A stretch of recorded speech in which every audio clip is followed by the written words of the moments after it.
मनी काय करायली तू? आता हॅलो ए काय करायली? बर बर बर चल चल चल चल तर मनी. मला इकडं आमच्या इथं आजूबाजूला शेजारी काही इथं राहतात ना त्यांनी भरपूर कापूस लावला आणि कापूस त्यांचं नाव पाऊस पडल्यावर हो हो सांगतो सांगतो सांगतो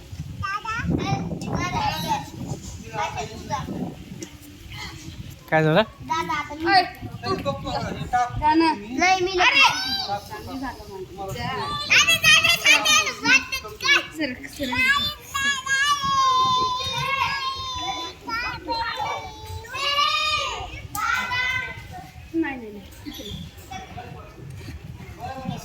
मनी